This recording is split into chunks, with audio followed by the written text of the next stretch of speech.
tanda dan gejala seseorang yang mengalami panik nih dokter? Ketakutan, berdebar, keringat dingin, Iya. ya, terus ada perasaan sangat kacau di kepala, seperti nggak bisa mikir, Iya. nggak bisa konsentrasi, tremor, gemetar. Ini ada beda nggak dokter dengan ada satu lagi istilah katanya agorafobia atau takut berada di keramaian gitu dokter? Ya, kalau agorafobia berarti dia takut untuk ke satu tempat yang terbuka, ke tempat umum, ke public places misalnya. Atau karena kan takut nih tiba-tiba lagi sekolah atau lagi hangout sama teman-temannya tiba-tiba datang serangan panik. Untuk mengatasi hal itu gimana nih dokter? Jadi ini nih lingkaran setan ya panik ini, karena kadang itu sering pasien itu tuh justru dia panik takut panik gitu. Iya benar. Panik takut terjadi panik, Iya, malah benar. akhirnya panik. Untuk mengurangi supaya serangan panik itu semakin lama kambuhnya atau mencegah lah dokter untuk terjadinya serangan panik ini dokter.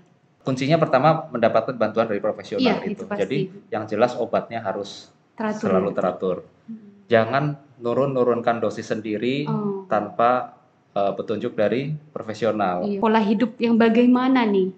Yang bagusnya itu dilakukan atau diterapkan oleh para penderita serangan panik selain olahraga tadi. Mungkin ada gaya hidup lain nih dokter yang perlu biasakan tidur cukup, bangun pagi dalam keadaan segar, terus ibadahnya harus baik, ya, karena spiritualitas yang baik itu tentu akan sangat mendukung pada perkembangan emosi-emosi yang baik, harus bagus.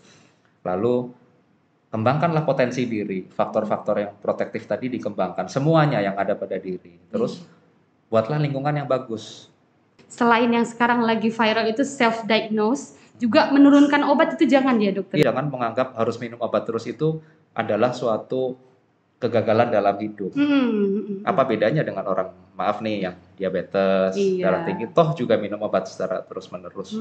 Selama obat itu diberikan oleh profesional, selama itu dalam dosis yang tepat, kalau perlu kita yang turunkan juga dosisnya kalau memang sudah waktunya, itu ya tidak bisa dibilang ketergantungan. Gitu. Assalamualaikum warahmatullahi wabarakatuh. Salam sejahtera, salam sehat jiwa. Hai, berjumpa lagi dengan saya, Dr. Sela, dalam acara podcast Seksi Ansietas PPPDS-KJI. Dan pada kesempatan kali ini saya sudah ditemani oleh Kapten CKM Dr. Ivan Paulus Gunata Mars, spesialis kedokteran jiwa. Benar saya nyebut namanya nih dokter? Betul, dok. Iya, selamat datang dokter di acara podcast Seksi Ansietas.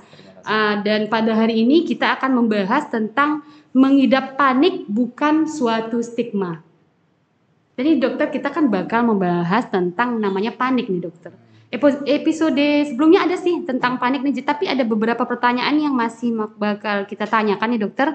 Mungkin bisa dibuka nih tanda dan gejala seseorang yang mengalami panik nih dokter. Oke, kalau kita bicara panik, gejalanya banyak sekali. Mulai dari yang simple sampai yang sudah bercampur-campur. Panik itu yang pertama, orang kalau ada gejala panik itu pasti sudah perasaan mungkin mereka nggak bisa menyampaikan rasanya kayak gimana. Cuman biasanya mereka bilangnya nggak karuan dok, ketakutan, berdebar, keringat dingin, ya, terus ada perasaan sangat kacau di kepala, seperti nggak bisa mikir, nggak bisa konsentrasi, tremor, gemetar. Sampai tremor ya dokter ya. Terus baru tadi pagi ada pasien yang juga datang karena panik dan dia sampai sesak napas, misalnya begitu. Ada yang menangis. Jadi bermacam-macam gejalanya, baik dari gejala yang dirasakan oleh pasien hingga gejala yang timbul dan terlihat oleh orang lain. Bahkan ada yang sampai pingsan. Ada juga yang bisa seperti itu. Kurang lebih begitu. Pingsan ya dokter ya. Ini ada beda nggak dokter dengan ada satu lagi istilah katanya agorafobia atau takut berada di keramaian gitu dokter? Iya, jadi kita bedakan panic attack dengan agorafobia ya. Kalau panic attack itu ya sudah, dia panik, tapi tidak ada satu hal yang spesifik untuk masalah tempat. Bisa aja dia panik misalnya lagi di toko, bisa aja dia panik kalau lagi di kelas misalnya. Bahkan tiba-tiba dia lagi di kamar, bisa juga dia panik. Mengalami panik. Tapi kalau agorafobia itu lebih ke ada satu kriteria tempat. Misalnya dia muncul, kalau kita bilang fobia, artinya dia ada rasa ketakutan, rasa takut excessive fear yang jadi eksesif ya, berlebihan, rasa takut yang berlebihan. Kalau agorafobia berarti dia takut untuk ke satu tempat yang terbuka, ke tempat umum, ke public places misalnya. Tapi ada juga agorafobia yang tidak harus di tempat yang terbuka, misalnya di supermarket tertutup, itu juga bisa. Jadi dia punya rasa takut untuk ke tempat-tempat tersebut. Jadi kalau agorafobia ada apa ya, faktor tempat gitu dokter ada ya. Faktor tempatnya. Jadi kalau untuk panic attack ini sendiri ada pencetus nggak dokter? Karena kan dokter katakan bisa aja lagi di sekolah atau di rumah gitu. Ada faktor pencetus nggak dokter ya? Jadi gini, kalau kita bicara psikiatri ya, terutama misalnya kita di sini topiknya lagi panic attack, kita nggak boleh nih kita cuma hanya ngelihat masalahnya ada penyebab atau tidak. Tapi kita harus lihatnya tuh 3 faktor, bio, psikososial. Secara genetik orang ini gimana nih? Individu ini bagaimana? Secara organ biologisnya orang ini bagaimana nih? Ada apa nih? Kita kenal amigdala ya kalau di otak. Seperti apa amigdalanya? Seperti apa amigdalanya bereaksi? Belum lagi kita bicara masalah psikonya. Tadi bionya, kita sekarang bicara psikonya. Masalah dia dari kecil bagaimana sih pola asusnya? Bagaimana sih dia terbentuk kepribadiannya? Nah, hingga yang ketiga sosial. Nah, itulah tadi yang kita bicara masalah adakah pencetus misalnya? Adakah stresor-stresor yang ada di lingkungannya? Itu terjadi secara terus-menerus atau tidak? Bagaimana dia menyikapi, bagaimana psikodinamiknya orang ini merespon stresor-stresor itu. Itu semua faktor yang akan berpengaruh pada timbulnya panic attack. Nah, kalau ditanya harus ada pencetus atau tidak? Tidak. Orang panic attack bisa nggak ada pencetusnya. Tidak harus ada sedang dalam, misalnya lagi kecemasan atau apa, nggak harus ya dokter ya? Tidak harus, tapi akan diperberat ataupun akan dipermudah tercetus kalau memang dia ada stresor yang tiba-tiba timbul, misalnya ada kejadian-kejadian khusus ataupun ada hal-hal yang dia takutkan betul-betul terjadi misalnya, ataupun ada problem pada lingkungan, pekerjaan ataupun keluarga yang meledak tiba-tiba misalnya, itu juga bisa jadi pencetus, walaupun tanpa pencetus pun bisa saja terjadi. Jadi seperti yang dokter katakan ada 3 faktor itu tadi yang saling mempengaruhi terjadinya serangan panik ini ya dokter. Jadi kalau seseorang mungkin nggak dokter mengalami serangan panik itu sampai 3 kali sehari atau berulang gitu, ada nggak pasien yang ada. Bisa berulang, bisa berkali-kali, ada yang 3-4 kali, ada yang 10 kali. Jadi artinya hal ini kan betul-betul menimbulkan penderitaan bagi pasien. Iya, sangat mengganggu ya dokter ya.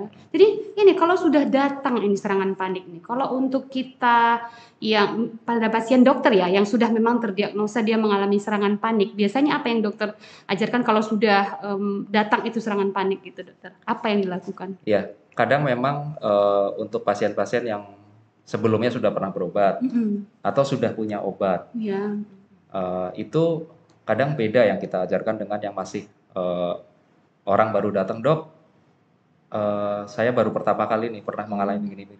Nah itu kalau yang sudah punya obat sebelumnya mungkin bisa kita edukasi bahwa oh nanti kalau panik minum ini ya gitu, atau oh ini diminum teratur ya untuk bukan hanya mencegah tapi untuk tidak mempermudah serangan itu timbul gitu. Itu kalau yang sudah kronis ya istilahnya dokter ya, sudah pasien lanjutan gitu. Iya, kalau kita bicara panic attack kan pasti ini sudah kronis nih sebenarnya gitu. Nah, kalau untuk yang pasien-pasien yang baru biasanya kita kalau memang agak sulit memberikan edukasi yang kalau tidak kita kasih dengan farmakoterapi atau obat, karena mereka bisa sampai panik itu pun juga karena tentu mereka sudah tidak punya kontrol, tidak punya kemampuan untuk mengendalikan ataupun mengelola rasa takut panik gitu. Pada awalnya ini nih fear worry-nya itu tidak terkelola dengan baik gitu. Jadi dokter memang sih obat itu menjadi apa ya, satu pegangan juga ya, karena memang sudah tidak mampu makanya meminta bantuan gitu dokter ya. Jadi kalau ini biasanya pada yang baru-baru pertama kali mengalami dokter pasti ada rasa nggak berani keluar rumah atau karena kan takut nih tiba-tiba lagi sekolah atau lagi hangout sama teman-temannya tiba-tiba datang serangan panik. Untuk mengatasi hal itu gimana nih dokter? Jadi ini nih lingkaran setan ya panik ini, karena sering pasien itu tuh justru dia panik takut panik gitu. Oh Ya, iya, benar. panik takut terjadi panik, Iya, malah benar. akhirnya panik gitu. Benar, Atau benar. kalau yang agorafobia, dia takut akhirnya sampai jadi agorafobia, takut keluar, takut nanti kalau aku panik di luar nggak ada yang nolongin. Iya, Nah benar. itu agorafobia seperti itu. Jadi eh, memang ya itu tadi lingkaran setan ya. Jadi Iya, iya. sulit kalau tidak dibantu oleh profesional. Bagaimana cara mengelolanya kalau dia memang takut untuk Sampai pergi keluar rumah pergi gitu ya. keluar rumah? Ya dia harus bisa mengelola dengan baik. Mungkin dia terpaksa nelpon atau kalau sekarang ya memanfaatkan telemedicine ya untuk Iya. dapat arahan-arahan Oh, bisa ya dokter ya, yang sesuai benar-benar. dengan kompetensi dari yang memberi arahan ya. Harus cari betul-betul profesional yang bisa memberi arahan kalau dia takut untuk keluar. Iya, benar. Minimal sudah tahu dulu lah apa yang harus dilakukan Iya. gitu. Jadi dalam hal ini memang harus menghubungi psikiater ya dokter Iya. ya. Jadi ini dokter ada nggak kiat untuk setidaknya nih dokter untuk mengurangi supaya serangan panik itu semakin lama kambuhnya atau mencegah lah dokter untuk terjadinya serangan panik ini dokter. Kalau untuk mencegah bagi pasien-pasien yang sudah pernah berobat, kuncinya pertama mendapatkan bantuan dari profesional Iya, itu. itu pasti. Jadi yang jelas obatnya harus Teratur selalu ya, teratur. Jangan nurunkan dosis sendiri tanpa petunjuk dari profesional. Iya, benar.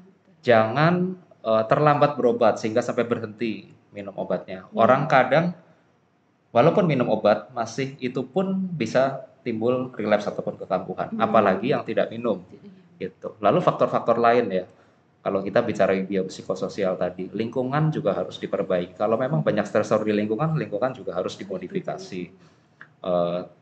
Problem ataupun sumber-sumber masalah yang ada pada dirinya juga harus diatasi dengan baik.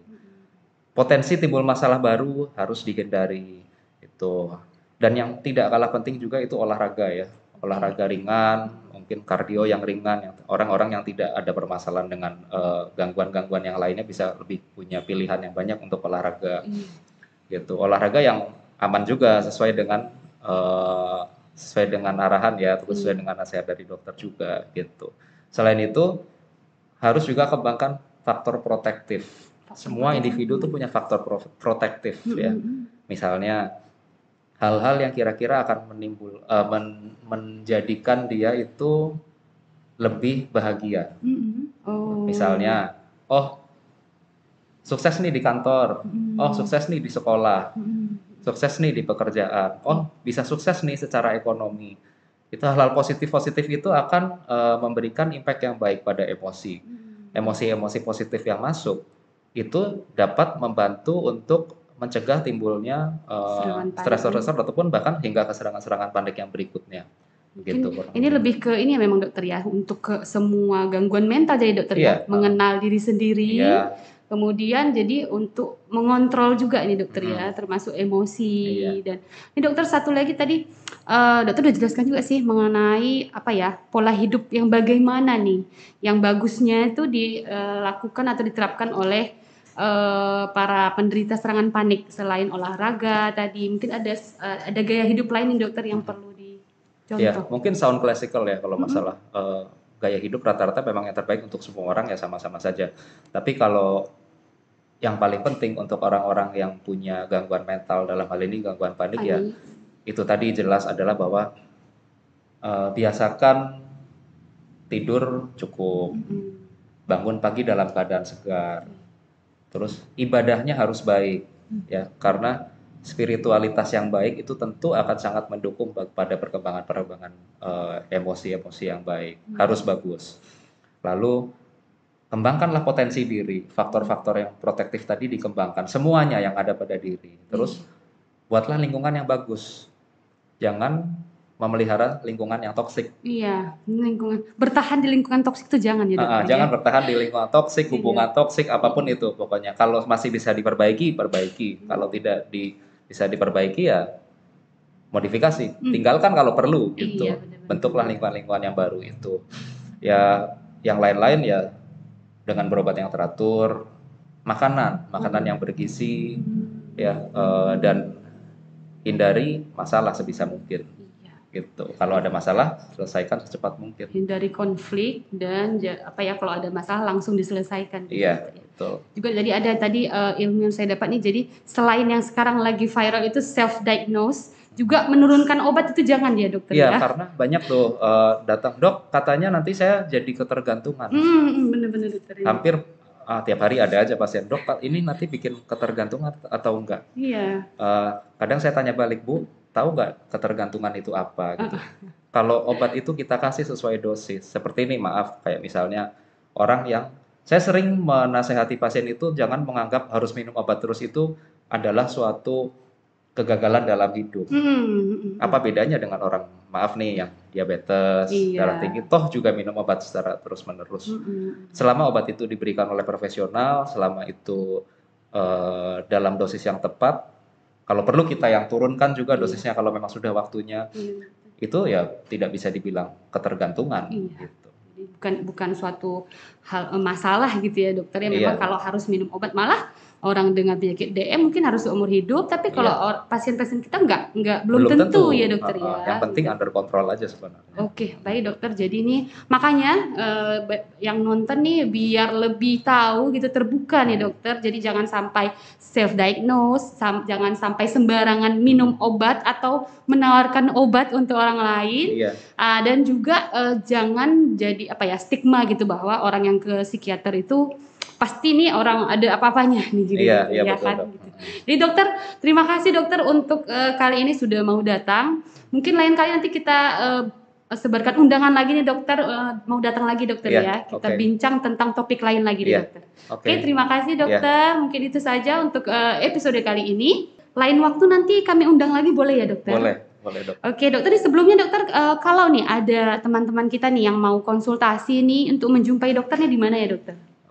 Kalau secara dinas, saya dinas di Rumah Sakit Tingkat 2 Putri Hijau Kesdam 1 Bukit Barisan, Jalan Putri Hijau nomor 17, Medan. Kalau ada ini nggak dokter tempat praktik lain? Tempat praktek kedua ada di Rumah Sakit Hermina Medan, dan tempat praktek ketiga di Haryo Klinik. Hermina di Jalan Asrama ya dokter ya, betul. Dekat Manhattan. Jadi kalau mau main ke mall bisa langsung ke Hermina nih, boleh dokter ya. Iya. Oke, terima kasih dokter. Mungkin itu saja untuk episode kali ini. Kita berjumpa lagi di lain kesempatan. Tiada kesehatan tanpa kesehatan jiwa. Wabillahi taufiq wal hidayah. Assalamualaikum warahmatullahi wabarakatuh.